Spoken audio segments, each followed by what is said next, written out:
What if I told you Queen Elizabeth's final words weren't about unity, peace, or forgiveness, but about a warning that would haunt the royal family long after she was gone?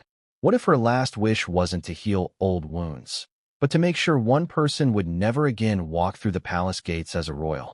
Before we continue, please hit the like button, subscribe to the channel, and turn on the notification bell for updates.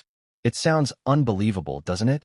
The woman the world revered for her grace and restraint, the monarch who held her family and the entire Commonwealth together for 70 years, leaving behind a message so personal, so pointed, that even her closest family members refused to speak of it publicly. Until now. Because just 1 minute ago, Princess and the Queen's only daughter, the one woman known for her unwavering loyalty and silence, finally broke that silence. And what she revealed shocked not just the monarchy, but the entire world watching. She said her mother's final wish was simple, yet devastating, that Meghan Markle should never again be allowed to return to royal life. You can almost feel the collective gasp echoing through Buckingham Palace. The same woman who welcomed Meghan into the royal fold with open arms during that glittering 2018 wedding had, in her final moments, issued what sounds like an emotional decree, a warning cloaked in royal elegance. But why? Why would Queen Elizabeth, the very embodiment of composure and forgiveness, single out Meghan Markle in her final wishes? What happened behind those closed palace doors that the public never saw? And why did Princess and the family's most private member choose to reveal this now, years after her mother's passing? These aren't just questions about gossip or scandal. They're about truth, legacy, and the breaking point of a royal family that has mastered the art of silence. Because make no mistake, this isn't just another headline about Meghan and Harry versus the royals. This is about something deeper, older, and far more personal. Let's rewind to the final months of Queen Elizabeth's life, when the atmosphere inside Balmoral Castle felt like a storm waiting to break. The Queen's health was fading, her days were quieter, and her schedule more private. Yet according to those close to her, her mind was sharper than ever. She wasn't losing touch with reality. She was preparing her final acts. Every monarch leaves behind instructions. Some are ceremonial, written into wills or official documents. But others, the most personal ones, are spoken only to the people they trust most. And in this case, that person was Princess Anne, and was more than just a daughter. She was her mother's confidant, her steady shadow through decades of chaos. When the younger royals stumbled, when the tabloids screamed scandal, and was the one who kept her head down and her duty intact. She was the iron heartbeat of the royal machine. So, when the Queen called and into her private study during those final days, it wasn't for idle conversation. Those who were nearby recall the moment vividly, a hushed tone, the faint smell of lavender perfume, and a closed door that no one dared to open. The conversation lasted over an hour. When Anne finally emerged, her eyes were red, her face pale, and her jaw clenched in the way only someone carrying the weight of both grief and responsibility could hold it. No one knew what was said, not even Charles, who would soon become king. Not until now, because Princess Anne, ever the pillar of discretion, finally decided to share the truth, not for drama, not for vengeance, but, she said, to protect her mother's legacy from distortion. There are some things, she reportedly said in her measured, quiet tone, that cannot stay buried forever. But what exactly did the Queen say? And why did it send shockwaves through the royal household? To understand the gravity of her final wish, we have to revisit the years that tore this family apart. The days when Meghan Markle, once hailed as the modern face of the monarchy, became its most polarizing figure. It began with hope. The Queen had seen her family divided before, through divorces, scandals, and heartbreaks. But she had also seen renewal. When Harry brought Meghan into the fold, there was a spark of optimism. For the first time, the royal family looked truly global, truly modern. The Queen, by all accounts, wanted to give Meghan every chance to succeed. But behind the smiles, there were cracks. Protocol disputes, alleged disagreements over staff, and whispers of tension between Meghan and other members of the royal family began to swirl. The press didn't help. Headlines painted her alternately as a victim and a villain. The Queen watched, often in silence, hoping the family could manage it privately. Yet, The breaking point came when Harry and Meghan decided to step back, not as an orderly transition, but as an abrupt announcement that blindsided the palace. To a woman who valued duty above all else, that move struck at the very foundation of her life's work. For the Queen, public service wasn't an option, it was a promise made to God and country. Still, she maintained her public grace.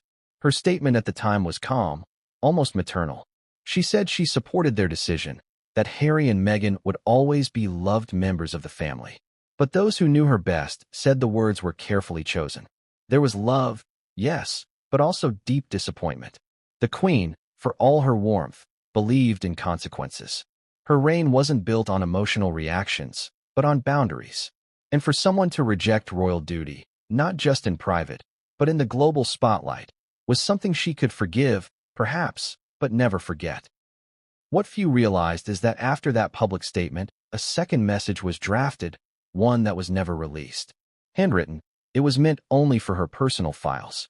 According to palace insiders, it contained her reflections on what the monarchy had endured and what it must protect itself from in the future. It wasn't a legal decree, but a personal testament, a mother's and monarch's final protection for her legacy. That message is believed to be what Anne referenced when she revealed her mother's final wish. A wish that Meghan Markle, or anyone, for that matter, who willingly walked away from royal duty should never again be allowed to reclaim it. Think about that for a moment. This wasn't just about Meghan personally. It was about the principle of monarchy itself, loyalty, sacrifice, and the unspoken rule that once you leave the royal stage, you cannot return to its spotlight. The Queen had seen what happened when personal ambition clashed with royal responsibility. She had lived through the abdication crisis of her uncle, King Edward VIII, a man who gave up the throne for love and, in doing so, changed her entire destiny. That history haunted her, and perhaps, in Meghan's story, she saw echoes of it. A popular figure, adored by the public, yet unwilling to conform to the unrelenting discipline of royal life. For the Queen, it may have felt like watching history threaten to repeat itself. A second abdication of duty, this time in the era of social media and global scrutiny. So she drew a line. A quiet, elegant line that only her daughter would know about. But here's the twist that few expected. The Queen didn't issue her final wish out of malice. Those who read the note say it was written with heartbreak, not hatred. There were no cruel words, no condemnation. Just a simple, resolute request that those who abandon their royal roles should never again be permitted to reclaim them. It was both a message of protection and a warning to future generations. Princess, and, ever loyal, honored that silence. For years, she said nothing. Even as the world speculated about Meghan's future, about possible reconciliation, and remained composed, the Queen's living embodiment of restraint. But something changed recently. Perhaps it was the growing narrative that painted the Queen as distant or unforgiving. Or maybe it saw people twisting her mother's story, framing it as bitterness when, in truth, it was legacy. So, she decided to speak. And when she did, her words were as sharp as they were sorrowful.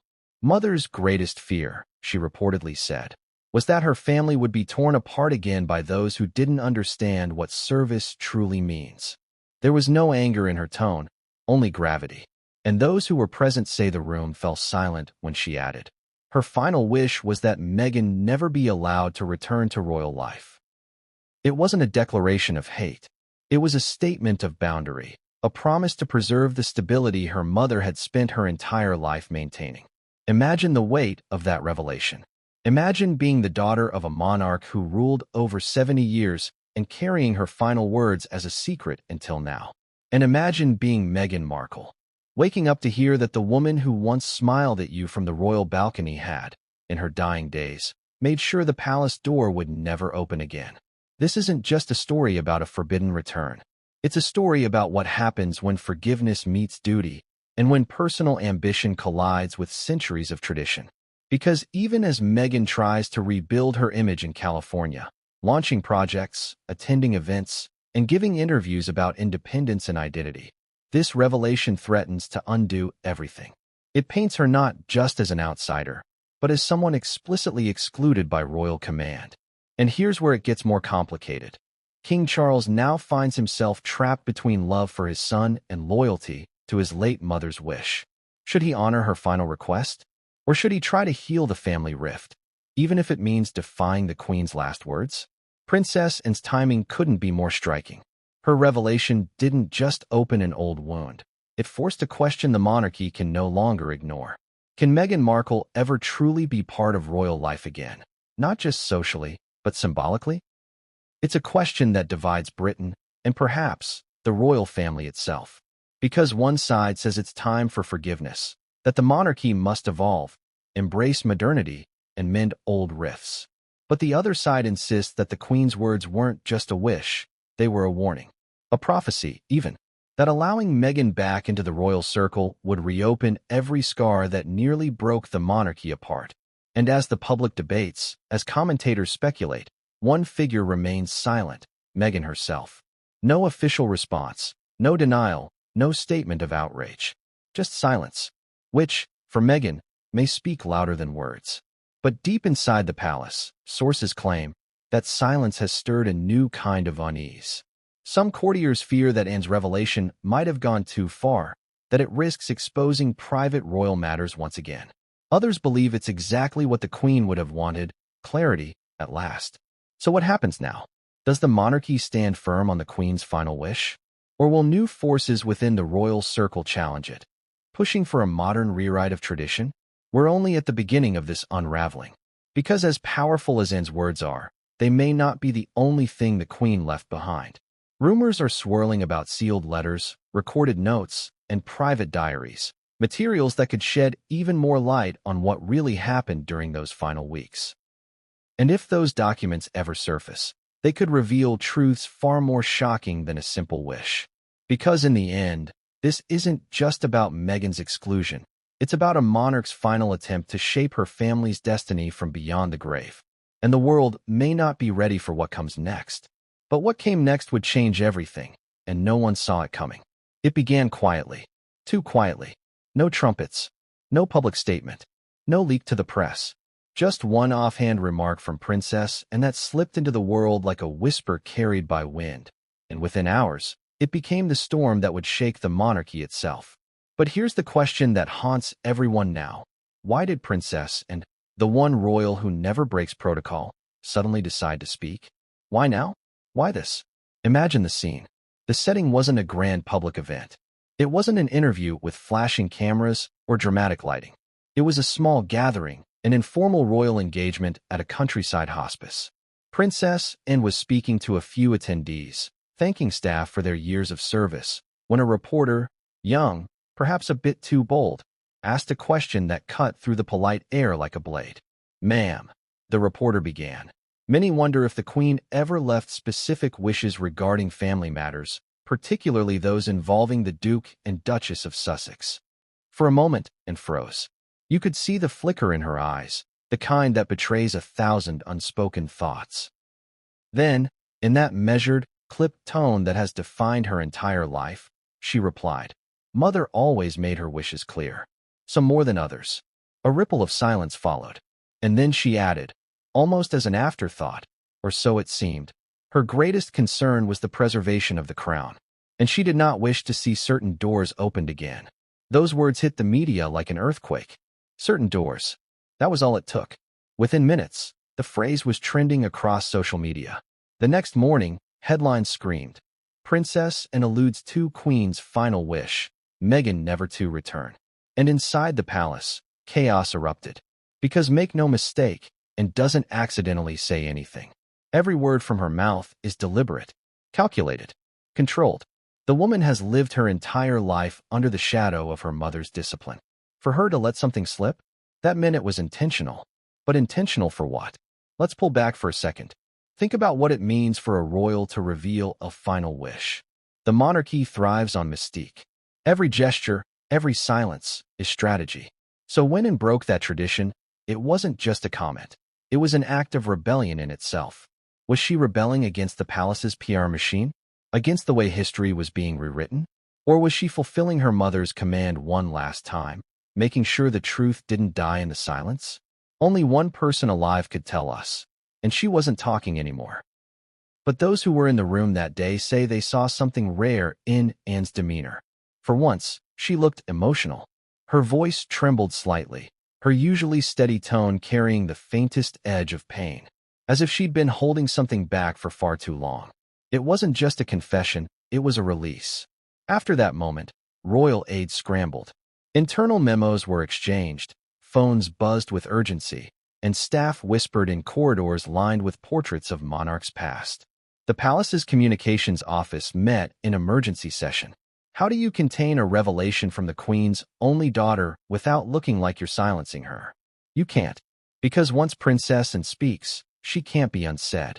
Meanwhile, across the Atlantic, Meghan Markle's phone started lighting up. Friends, former aides, journalists, everyone wanted her reaction. She said nothing, but her silence, again, said everything. Insiders close to her claim she was deeply shocked and personally hurt. Some said she wept. Others said she laughed it off, calling it a predictable smear. But one detail stood out. That same evening, Meghan was seen walking alone near her Montecito estate. No bodyguards, no Harry, just her and her phone. Witnesses say she looked shaken, pacing under the California dusk, whispering into her phone before abruptly ending the call and heading back inside. Was she calling Harry, her PR team, or someone else entirely? We don't know, but what we do know is this. The moment Anne spoke, the carefully balanced truce between Meghan and the royal family shattered. The Queen's death had given them distance. Now, Anne's words reopened every wound. Let's pause here and ask, could Princess Anne really have intended for this? Those who know her describe her as pragmatic, disciplined, and fiercely loyal to her mother's values. If she revealed the Queen's wish, it wasn't out of malice, it was out of duty, and has never sought attention. She despises drama. So if she broke her silence, it means she believed the truth had been misrepresented, that her mother's memory was being used or twisted. And what better way to restore balance than to speak the truth, the uncomfortable, unsweetened truth? Here's where things get interesting. Sources within Buckingham Palace later confirmed that, yes, Queen Elizabeth's final private correspondence included personal reflections about the future of the monarchy and specific references to royal members by name. That's diplomatic language for something deeply sensitive. But what's truly striking is how Anne framed her mother's wish. She didn't call it a ban. She didn't say never again. She said, Mother did not wish to see certain doors opened again. It's metaphorical, poetic, and deeply British. The Queen never slammed doors. She simply locked them quietly and handed the key to someone she trusted. And Anne, by the looks of it, was that key holder. Behind the scenes, senior courtiers began debating damage control. Some argued they should issue a statement clarifying Anne's remarks, suggesting she'd been misinterpreted. Others feared that would make things worse, confirming the story's authenticity. Ultimately, they did nothing. Silence was their defense. But silence, in the royal world, is not absence, it's strategy. And this time, it only fueled speculation. Meanwhile, public reaction was divided. Some hailed the Queen's alleged wish as a necessary act of discipline, a reaffirmation of royal duty. She was protecting the institution, one columnist wrote. The monarchy survives because of boundaries, not because of sentiment. Others saw it differently. They accused the palace of cruelty, of punishing Meghan beyond reason. Social media exploded with hashtags like #LetMeghanBe and #AnneSpokeTheTruth. Commentators debated whether the Queen's final wish reflected strength or outdated rigidity. But what truly caught fire was the theory that Anne had revealed only part of the story, that the Queen's final wish was even more complex. According to one unnamed palace insider, the Queen's note to Anne contained a line that read, "Do not let the crown be swayed by sympathy disguised as reform." Think about that. Sympathy disguised as reform. That's a powerful statement, and it fits perfectly with the Queen's worldview. She believed in evolution. Yes, she had modernized the monarchy more than any of her predecessors. But she also believed that change must come from within the institution, not from outside pressure. To her, Meghan represented a challenge that threatened to reshape the monarchy's identity too quickly, too radically. And in her final days, the Queen wasn't just protecting tradition. She was protecting survival. Now here's where the story takes an even darker turn. Some within the royal circle suggest that Anne didn't just blurt out her mother's wish. She had been wrestling with guilt for months. Guilt over having to hold such a painful truth. guilt over watching the monarchy's image shift in ways she knew her mother would never have accepted, and is known for her stoic strength. But those close to her described moments in recent months where she seemed unusually reflective. She was seen spending long hours alone at her Gatcombe Park estate, walking the gardens where she once rode horses with her mother. One staff member reportedly overheard her whispering, "It wasn't cruelty, it was care." That line, if true, speaks volumes.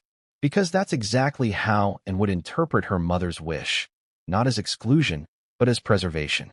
The Queen's decision wasn't about punishing Meghan. It was about protecting the monarchy from being reshaped by forces she believed didn't understand its purpose. To Elizabeth, being royal wasn't about power or privilege. It was about service, quiet, constant, often thankless service. She had lived it every day since she was 25. And in her eyes, those who stepped away from that duty could no longer claim its identity. Anne's confession, then, wasn't an attack, it was a defense. Yet, the timing couldn't have been worse. Because across the Atlantic, Meghan and Harry had just been preparing for a new media initiative, a documentary exploring forgiveness and healing. They were ready to turn the page. But Anne's words ripped that page out of the book and set it on fire. Within days, media coverage shifted. Headlines that once praised Meghan's charitable work now carried undertones of scandal and exclusion. And quietly, royal commentators began speculating whether King Charles might formally codify his mother's wish, to make it clear that Meghan could never hold royal status again. Could he? Would he? That's where the tension inside the palace began to grow. Anne's revelation forced Charles into a moral and political dilemma, one that would test his loyalty both as a son and as a king. But before that battle reached his desk, something else happened, something only a handful of people know about. After Anne's comment went public, she received a private message. A letter, to be precise, hand-delivered by an aide who refused to say who sent it. Inside, according to one palace insider, was a single line written in elegant handwriting. "You've said enough. Let the dead rest." No signature, no sender, and didn't show it to anyone, at least, not immediately. But the message rattled her.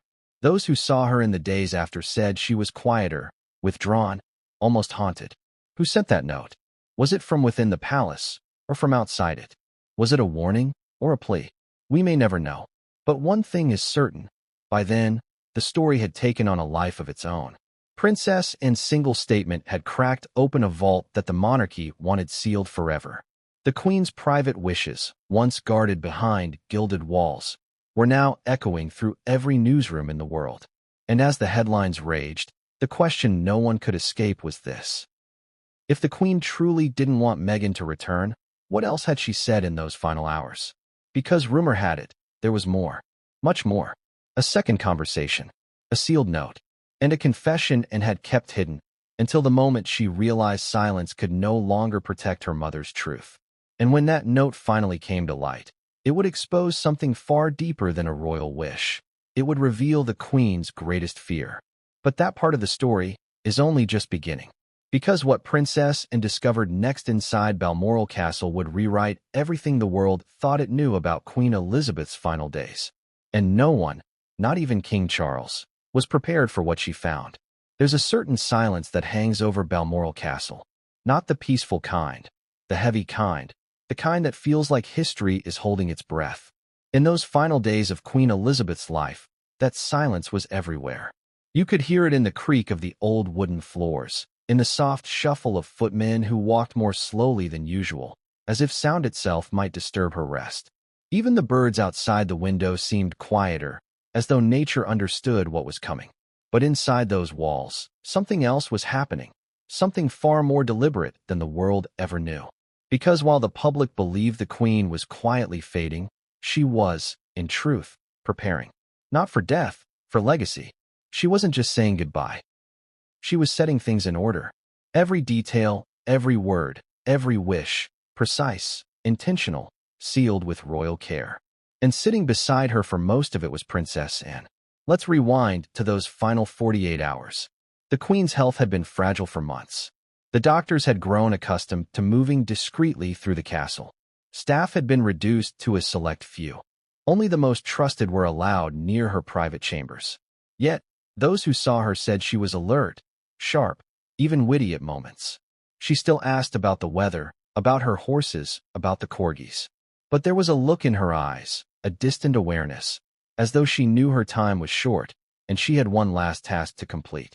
One late afternoon, the Queen requested that and join her in the study, the one room she'd used for her most private audiences. The air was thick with the scent of old books and lavender. The same desk where she'd signed official decrees now held a single object, a sealed envelope with her crest pressed deep into red wax, and entered quietly, closing the heavy door behind her.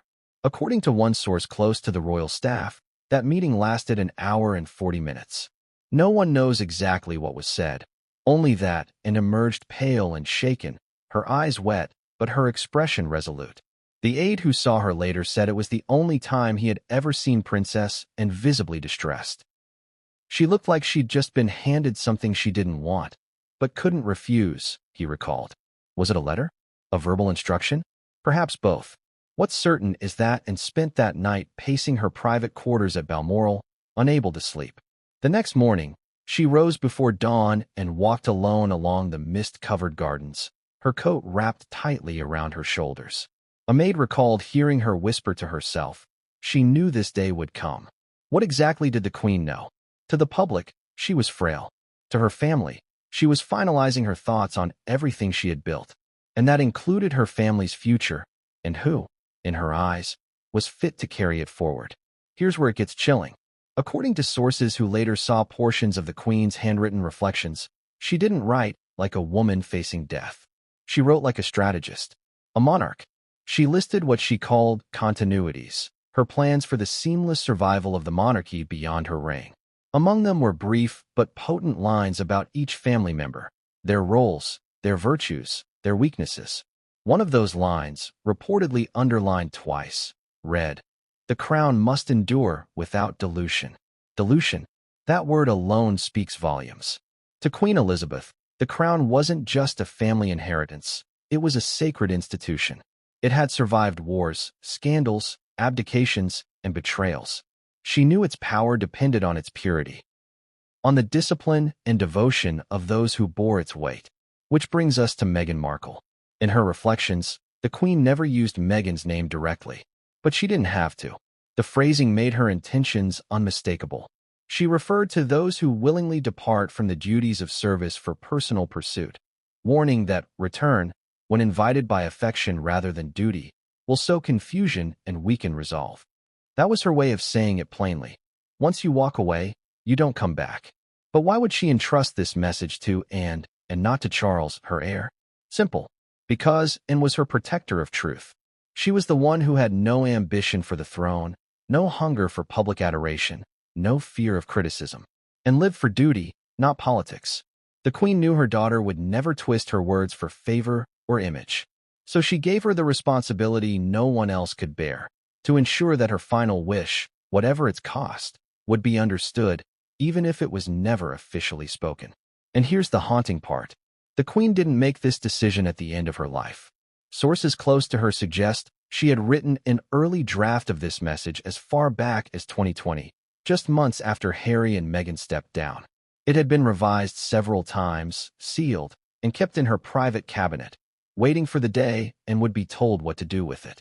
In other words, her final wish had been forming for years. It wasn't a deathbed reaction. It was a deliberate act. Now imagine Princess Anne reading that, seeing her mother's unmistakable handwriting, recognizing the weight of every sentence. Imagine the conflict it would stir, and had always admired Harry's loyalty to his grandmother. She had even defended him in private conversations. But Meghan was different. To Anne, Meghan represented something she couldn't comprehend, a woman who saw the monarchy as both a platform and a prison, and who believed she could rewrite its rules, and respected the Queen's decision. But deep down, she must have known that fulfilling it would ignite a storm unlike any other. Still, Anne was her mother's daughter. Stoic, obedient, bound by duty. So she nodded, sealed the envelope once more, and left the study. Meanwhile, elsewhere in the castle, preparations for the inevitable were underway. Doctors came and went discreetly. Family members were alerted to travel north. Charles and Camilla were on their way. William was already making arrangements to reach Balmoral, but not everyone received the same invitation. That's right. According to one senior aide, not all family members were called to the Queen's side. The list was specific, handwritten by the Queen herself. Anne, Charles, Edward, William, and a note beside it.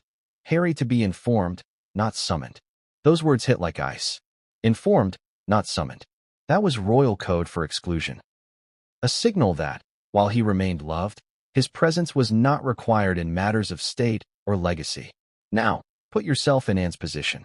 She knows her mother's final wish excludes Meghan permanently, and that Harry has been reduced to observer status. She also knows the public will never understand. How do you carry that kind of knowledge while watching the world mourn a woman they believe stood for unity and forgiveness? It must have been unbearable. The morning of the Queen's passing, and was by her bedside. She held her mother's hand as the sun filtered softly through the curtains. The Queen's breathing was slow, steady. There were no grand speeches, no royal farewells, just a quiet exchange between mother and daughter. According to one nurse who was present, the Queen whispered something that made Anne's eyes fill with tears. The nurse couldn't make out the words, only Anne's response. "I will, Mummy. I promise." What was that promise? We can only guess. But knowing what came after, Anne's public revelation of her mother's wish, it's hard not to believe that was the moment she vowed to honor it. As the Queen slipped away, Balmoral fell into an eerie calm. The staff cried quietly. Bells rang. A lifetime of duty had ended. But something else had begun, a new reign, and a secret vow buried beneath the weight of mourning. For days after, Anne stayed at Balmoral, overseeing personal arrangements. While Charles traveled to London to address the nation, and remained with her mother's coffin, the only royal to accompany her on the final journey to Edinburgh. Cameras captured her stoic face as the cortege passed through the Scottish countryside. Behind that expression, though, lay the burden of a secret that no one else carried. Because hidden inside Anne's luggage, among her mother's personal effects, was that envelope, sealed with the royal crest, marked in her mother's delicate script. No one knows when she opened it again. Some say she read it once more the night before the Queen's funeral. Others believe she never opened it again, that she didn't need to, because the words were already burned into her memory. Either way, Anne's demeanor changed after that. She became even more private, more resolute. Observers noticed her distance from certain discussions about reconciliation with Harry and Meghan. When aides suggested the family extend a public invitation to the Sussexes, and reportedly said, "Let us not undo Mother's peace."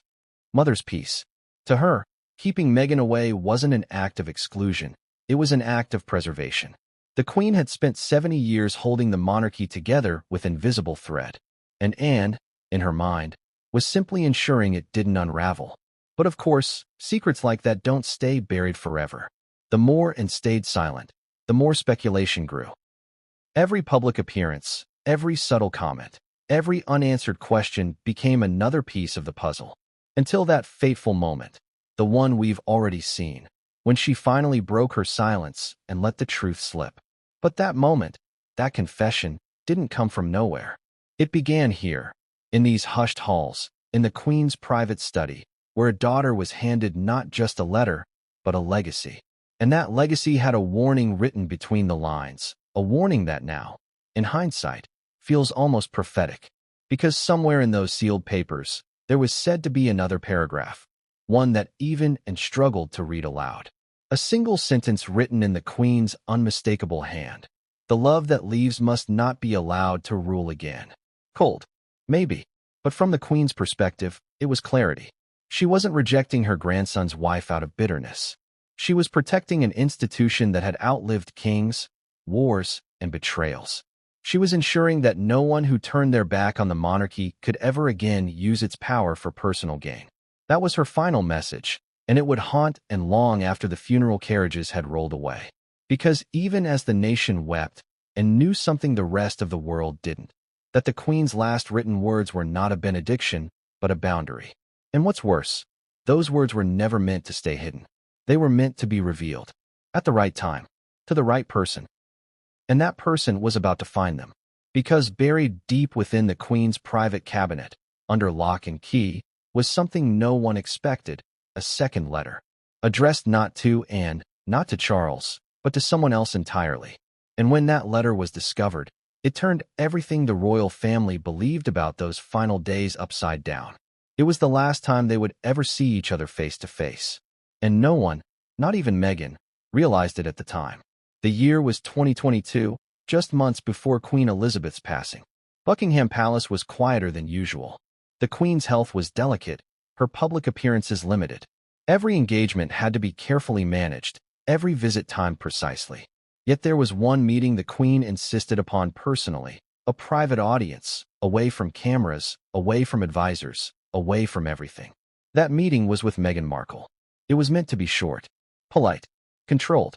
But what happened behind those closed doors has since become the stuff of whispers, a moment that would later echo through Anne's revelation like a ghostly prelude. Here's how it began. The Queen had requested Harry and Meghan to visit during their brief return to the UK for a charity event. Courtiers described the invitation as an olive branch. Meghan was hesitant. Harry was torn. He wanted his grandmother's approval. Meghan wanted closure. Eventually, they agreed. The palace arranged for a discreet tea at Windsor Castle. Just the three of them. No press. No staff. When Meghan arrived, she wore neutral tones, a soft cream coat, her hair tied back neatly. She looked every bit the picture of grace the Queen had once hoped she'd embody. But inside, she was nervous. The tension in the air was palpable. The guards knew it. The aides who escorted her knew it. Even the corgis, those loyal little sentinels of royal moods, barked uneasily when she entered the corridor. And then there she was, Queen Elizabeth II, seated in her favorite armchair near the window, a thin blanket across her knees. Her face was tired, yes, but her eyes were as sharp as ever. That piercing gaze, the one that had quelled prime ministers and comforted nations, fixed itself on Meghan the moment she stepped in. "Your Majesty," Meghan said softly. The Queen smiled faintly. "You've come a long way," she replied. Simple words, but loaded. Harry stood close, hands clasped. He knew this meeting could go either way, healing or heartbreak. The first few minutes were pleasantries. The Queen asked about their life in California, their children, their home. Meghan spoke cautiously, measuring every word. She described their charity work, their projects, their new beginnings. But the Queen, ever perceptive, caught the tension beneath the polished words. "New beginnings," she repeated quietly, almost to herself. Funny how often we call endings by another name. Silence. Harry looked at his grandmother, unsure how to respond. Meghan smiled, politely but nervously, and sipped her tea. Then the Queen did something unexpected. She leaned forward. Her voice softened, but the authority never left it. "My dear," she said, "I've lived long enough to know that freedom is not the same as happiness." It wasn't a lecture. It was a warning. Meghan nodded politely, but her expression shifted. "With respect, Your Majesty," she began, "we wanted to find peace, to have a life where we could speak for ourselves, raise our children without expectation." The Queen listened, her face unreadable. Then she replied, "Expectation is the price of privilege, my dear. One cannot hold the crown in one hand and independence in the other. It has never been done." Harry tried to interject. "Granny, we didn't want to hurt anyone. We just needed." But the Queen raised a hand. "I know, Harry. I know." Her tone was kind, almost maternal. Yet beneath it, there was finality. Those in the palace who later heard about the meeting said that was the moment the Queen's heart broke a little. She adored Harry, always had. But seeing him there, torn between love and lineage, must have reminded her of another royal man who had once made the same choice. Her uncle, Edward VIII. The man who abdicated for love, changing the monarchy forever. And maybe that was what the Queen feared most. History repeating itself. The meeting went on for nearly an hour. And though it ended politely, the emotional undercurrent was unmistakable. Meghan left the room smiling faintly, but those close to the Queen said she sat in silence for a long while after they departed, staring out the window. She didn't say a word, one attendant recalled. Just kept looking at the gardens. Finally, she whispered, "I hope they find what they're looking for." It was both a blessing and a goodbye. But behind those soft words lay something more, a decision forming. Because just hours after that meeting, the Queen reportedly called for her private secretary. She dictated a note, brief and confidential, to be added to her personal reflections. That note read, "Meghan will never return to duty. Not by my will. Let that be understood." Those were the words that would later become the cornerstone of Anne's revelation. But here's where the story takes a deeper turn. What few people knew was that the Queen wasn't angry after that meeting. She was sad. Deeply sad. In private, she told one of her ladies-in-waiting that Meghan reminded her of Princess Diana. Passionate, emotional, but unwilling to be contained. She said she saw both beauty and tragedy in her. Diana wanted to change the world, the Queen said softly. Meghan wants the world to change for her. It wasn't said in cruelty.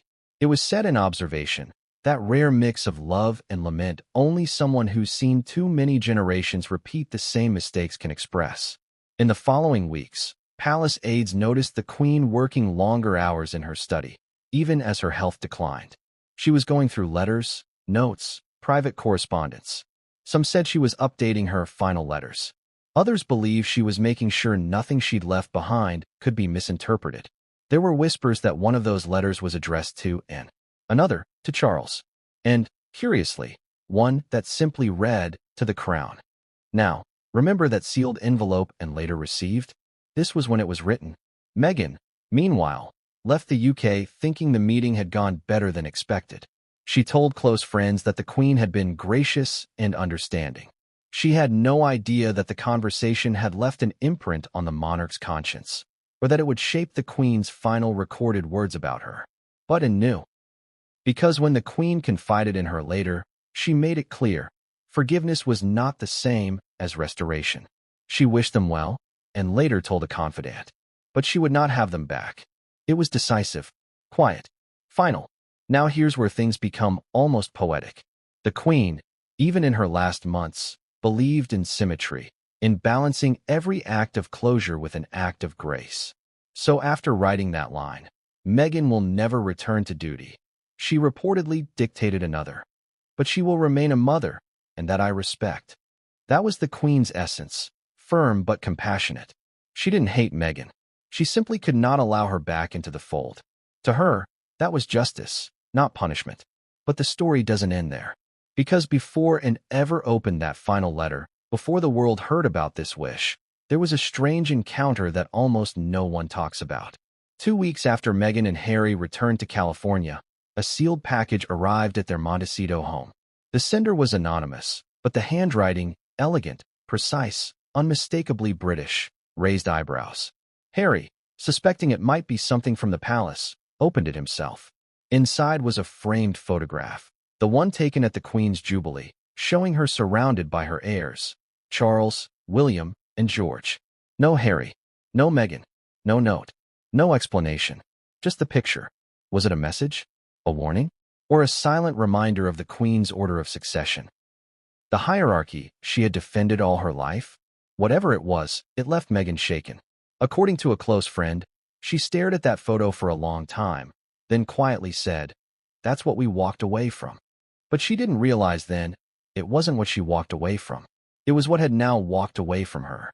Because at that point, the Queen had already made her decision. The letter was sealed. The instruction was written. And the woman who had once welcomed Meghan with warmth at Windsor had turned the page, leaving her out of the next chapter entirely. And yet, in a strange way, that meeting, that quiet afternoon tea, became the Queen's farewell. A royal goodbye wrapped in politeness, cloaked in tradition. But as with everything in the royal world, appearances deceive. Because what Meghan thought was the end of a strained relationship was, in truth, the beginning of something far more consequential. A decision that would ripple through generations, shaping how history would remember her. And when Princess and later uncovered the Queen's written words, the ones that confirmed that final decision, she knew the truth couldn't stay buried forever. But what Anne didn't expect was that someone else had seen that letter before she did. And that person would use it to spark a royal confrontation no one saw coming. It began with a silence. The kind that fills an empty palace after the cameras go home. After the black mourning veils are folded away, after the nation has dried its tears. Balmoral Castle had become still again. The Queen was gone. The ceremonies were over. The world had moved on to the next headline. But Princess Anne remained. She wasn't ready to leave. Not yet. and had always been the most pragmatic of the royals. No fuss, no theatrics, but grief makes even the strongest falter in ways they never expect. So she stayed behind for one last task, sorting through her mother's private belongings. That's where it happened. It was late evening, the air heavy with rain. A small team of trusted aides was helping her catalog the Queen's personal effects: letters, diaries, correspondence, trinkets. Most of it was routine: gifts from heads of state, family mementos, notes from decades past. But there was one drawer no one dared open without Anne's approval: the Queen's private cabinet. The Queen's cabinet was legendary. It was where she kept everything that truly mattered: the letters she never sent, the journals she never meant to publish, and, most importantly, her private communications with family. Only Anne had the key now. She inserted it slowly, the metal clicking against the lock with a soft echo. The drawer creaked open. Inside, beneath a stack of photographs and stationery, was an envelope, sealed, untouched, and marked in her mother's unmistakable cursive: "For Anne, when the time is right," and froze. Her mother's handwriting was instantly recognizable: neat, deliberate, precise. The same steady script that had signed treaties, coronation decrees, and royal proclamations for 70 years. But this was different. This wasn't addressed to the crown, or to Charles, or to the nation. It was personal. She turned it over carefully. The seal was still intact, a crimson wax crest bearing the royal cipher, E2R. The color had darkened slightly with age, but the imprint was firm. This letter had been sealed long before the Queen's passing. "Would you like me to log it, ma'am?" asked one of the aides, and shook her head. "No, this one's mine." She dismissed the staff and sat alone in the study. The rain tapped softly against the tall windows. For a long moment, she simply stared at the letter, tracing the edges with her fingers, as if bracing herself for what might lie within. Finally, she broke the seal. Inside were 3 folded sheets of royal stationery. The first contained a brief note, written in the Queen's delicate hand: "My dearest, and, if you are reading this, I trust my time has passed peacefully and the transition has begun. There will be great attention, as always, but I know you will keep your head and see that things are done properly. You always have." And smiled faintly. It was her mother's voice, calm, controlled, pragmatic even in death. But then the tone shifted. "There are matters, however, that cannot be managed by decree or crown. They must be managed by conscience. You alone will understand the difference." Her eyes moved down the page, her heart pounding faster with each word. "The family will change in ways none of us can yet foresee. Some will seek to return to what they abandoned. Others will ask for forgiveness without repentance. To them, I say this: service is not a choice you can set down and pick up at will. It is a lifelong vow, and those who break it may be loved, but not restored." And stopped reading. She exhaled slowly, her throat tightening. It was one thing to suspect her mother's feelings. It was another to see them written in black ink. The Queen continued, "I do not say this with anger, but with clarity. I have seen too many hearts and thrones broken by sentiment. The crown cannot be led by emotion. It must endure beyond the frailties of those who wear it. Tell Charles this, if he forgets." And then came the line that would later set the world on fire: "As for Meghan, let her live freely, but never again as one of us." Anne's hands trembled slightly. She read the line twice, unsure if she had truly seen it. But there it was, written plainly. No flourish, no ambiguity. It was not cruelty, it was command. Her mother, the most restrained monarch in modern history, had left behind a direct instruction concerning the one woman who had fractured the royal family's image more than anyone since Wallis Simpson, and set the letter down and closed her eyes. She could still hear her mother's voice, steady, unemotional. Let her live freely, but never again as one of us. Not punishment, exile. The second page of the letter deepened the meaning. She is not to be blamed alone. The boy was weak, and love blinded him. But forgiveness does not mean return. If we open the door once, it will never close again. There will be others, and the crown will cease to be more than a stage. The Queen had been thinking generationally, about the survival of the institution, not the comfort of her heirs. Her words weren't about personal feelings. They were about precedent, and understood this immediately. To the Queen, every decision was about preserving stability. If Meghan were allowed to return, It would send a message that duty could be abandoned without consequence. And that was unacceptable. But one line, scrawled at the bottom in ink slightly darker than the rest, gave an pause. It is not hatred that guides me, but memory. What memory? Of her uncle's abdication? Of Diana's public unraveling? Of years spent holding together a family that wanted to pull itself apart? Whatever it was, it had left an indelible mark on her heart. And carefully refolded the pages and slipped them back into the envelope. She stared at it for several minutes, lost in thought. What was she supposed to do with this? Tell Charles? Destroy it? Keep it hidden forever? Her mother had written, "For and when the time is right." But when was that? She wasn't sure. Not yet. That night, and couldn't sleep. She lay awake, replaying every word. She could still see her mother at Balmoral just weeks before she passed. The faint smile, the calm assurance. Had she known and would find this letter? Of course she had. The Queen never did anything by accident. The next morning, and made a decision. She placed the envelope inside a small wooden box, one her father, Prince Philip, had once carved for her as a child. She locked it and tucked it inside the top drawer of her private desk at Gatcombe Park. Only she knew where it was. Only she had the key. But secrets like this have gravity. They pull on everything around them until someone, somewhere, feels the shift. Over the next few months, and began to notice things, subtle, unsettling things. Someone had requested access to the late Queen's private archives. A clerk from the Royal Archives Department at Windsor had asked for inventory clarification on certain sealed letters. It seemed routine, but when checked, she realized they were referring to that cabinet. Someone knew something. Anne's first instinct was to shut it down. She contacted the keeper of the Royal Archives personally and instructed him that all private correspondence was to remain sealed until her express authorization. He complied immediately, but not without curiosity.